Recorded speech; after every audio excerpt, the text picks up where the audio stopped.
Müşteriler 31 metrelik, yani 300 metre düz qabağa vuran 30 tonluq motor istəyirsiniz, buyurun. Bax, Intop firmasıdır, çox keyfiyyətlidir. Bunu ən çox alırlar bizlərdən çaylara, yəni axar çayları, kürqırağı olan ərazilərdə çaylara atmaq və bunun vurmanı yoxlayırıq. Vur gəlsin.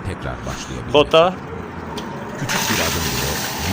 Bax, qabağa vurmanı görürsünüz. Hələn burada özündən götürüb vurur.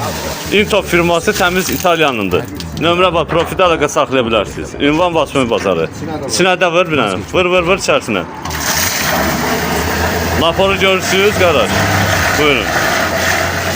Tam əziz müştərilər, 45 metre artısan qüsusi motor istəyirsiniz, bax keyfiyyətli. Buyurun. Bax, Aqidel firması su vurmanı yoxlayırıq.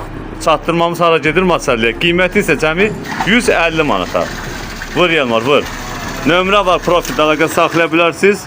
Bir dənə də vur, qabağa da vur, qardaş görsün. Koş. Aç da. Nömrə var, profil əlaqə saxlaya bilərsiniz, çatdırmamız davam.